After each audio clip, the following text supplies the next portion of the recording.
Have you ever been more excited to be a Falcons fan than right now? You get your quarterback for the future coming in, playing a phenomenal game, or as your coach would like to say, a near flawless football game. That's actually what Raheem Morris said about Michael Penix. So in this video, we're going to talk about that. We're going to talk about playoff picture. We're going to talk about how great Kirk Cousins still is for Penix, but also we're going to talk about those little moments in the game that I think shows that Penix has the mental makeup to be a very good starting quarterback in this league, and he makes sure he let everybody know, like, I know there was a lot of good quarterbacks taken in this draft.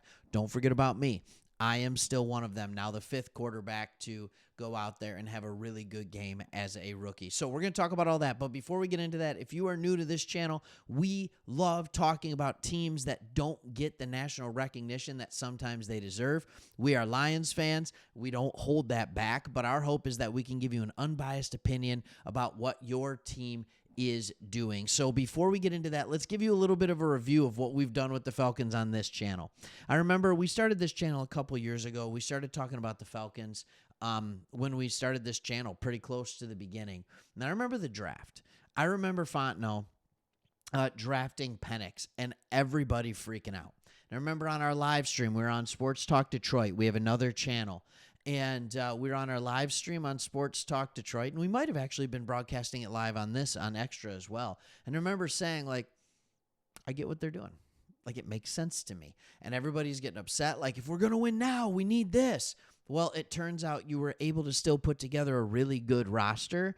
And now, if you hadn't drafted Penix with that first-round draft pick, that top 10 pick, you would have no shot right now. There'd be no shot because you just have to roll with whatever's going on with Kirk Cousins. He looked like a genius. All right, I just want to make that clear. Terry Fontenot ended up looking like a genius. So let's look at a couple of the things that people are saying about Penix, and let's get into this, and then we'll get into your playoff chances that are so much better. Even though you have the tougher schedule, so much better than they were before. All right, first you have Morris, who is saying very simply that he could not be more pleased with how the team responded. Really rallied behind a young man, Morris said. He went out and played nearly flawless football to help us get a win. And that is good. And Penix was feeling the nerves, but he said once you hit the field, it completely goes away, and he is excited about it. Here's another great quote by Morris.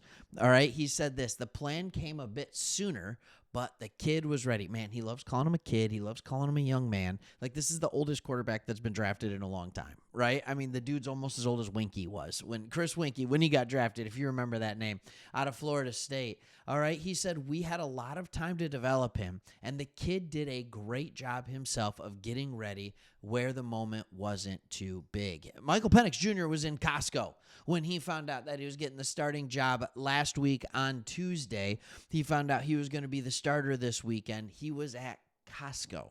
All right. And he said Costco hooks him up, but he's probably going to go someplace a little fancier to celebrate this one. All right. Now, here's the important part that I think a lot of people aren't going to talk about as much.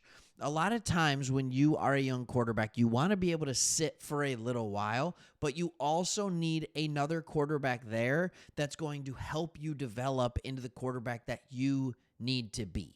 All right, I think about all these rookie quarterbacks, and are they overachieving or underachieving, and it depends on who they have with them.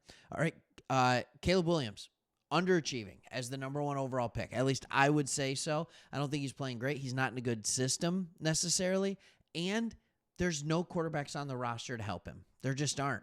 Jaden Daniels, number 2 overall. He has been very open and very clear about how much Marcus Mariota has been helping him through the process of what it means to be an NFL player, what it looks like, the mental makeup of what it looks like. Drake May is playing really well. He'll give credit to his college coach, his OC, Chip Lindsey, but he also will give a large amount of credit to Jacoby Brissett. He's able to watch Brissett and what that looks like. He's able to be in there.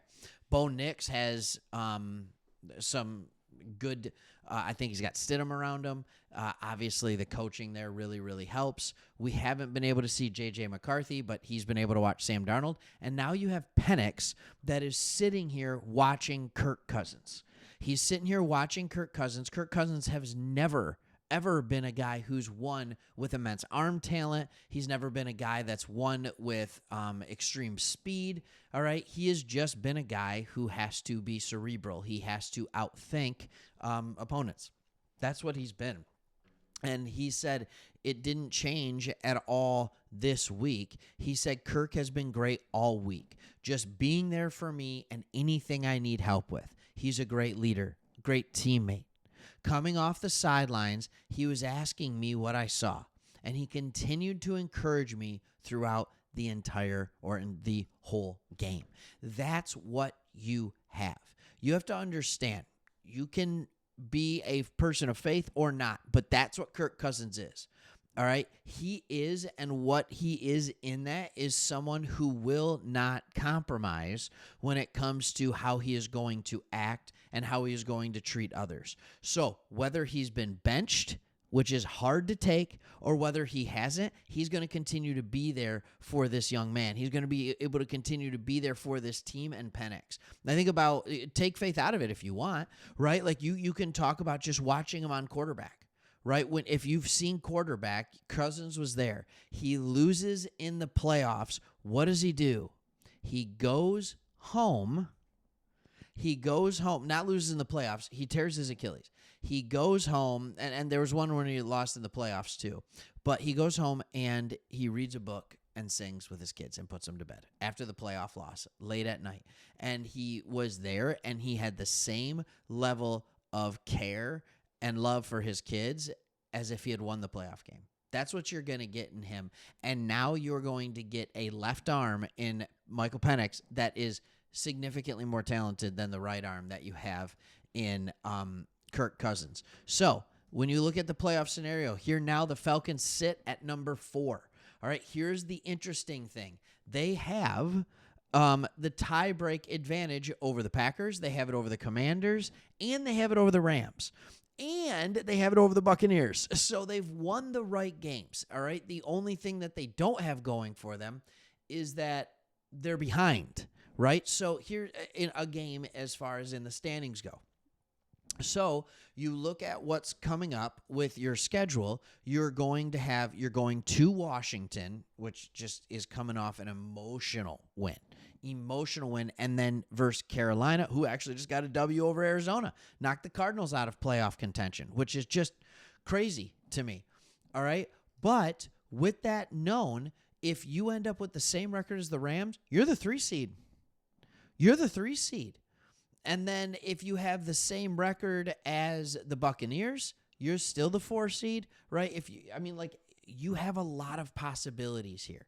If you go and you beat the Commanders and then they end up losing, all right, that last game of the season, you have the backup of, hey, we can, but here's the deal. If you win 10 games, you're going to be the 4 of the 3. You don't even have to worry about that with the Commanders and the tiebreak over them. You have a chance at 4. If you win out, you are guaranteed to be in the playoffs. All right. And you have an outside chance at getting the number 3 seed if the Rams don't win out, if they just go 1-1. There are a lot of things that can go on here, but now there has to be an excitement level because the way in which you won this game and a couple of things that Penix did that I just found to be so impressive. The interception, when he threw it to Pitts dropped it. We've never seen that before, right? Pitts dropped it, ended up being an interception. He didn't hang his head. He didn't sulk. He didn't get upset. He just kept going out there and doing his thing. And his teammates actually talked about that, all right?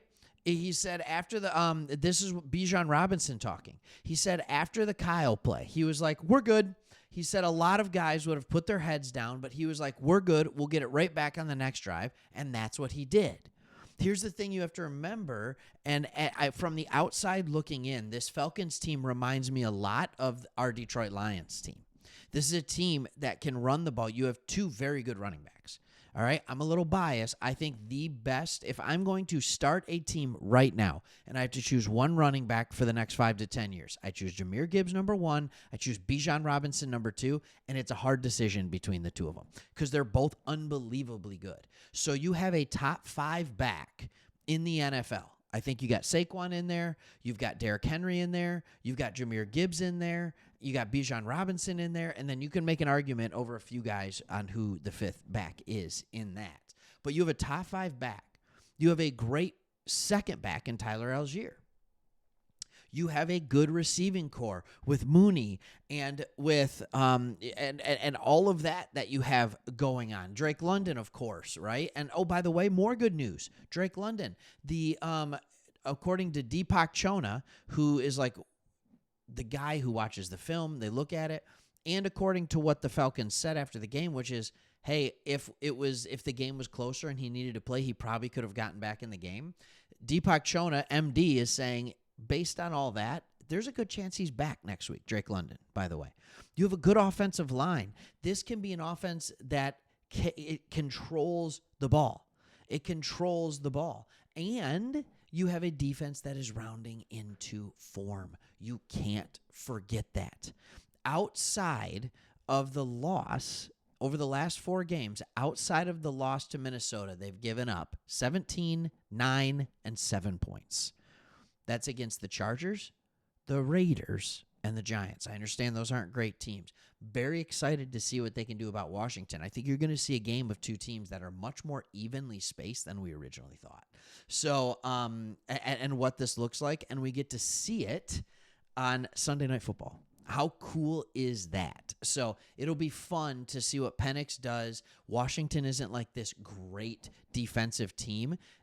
We could have a little bit of a track meet out here, but I think your defense will slow them down. So there's a lot of good things coming out of Atlanta. If you beat Washington, you are in a phenomenal place to take home the division and more.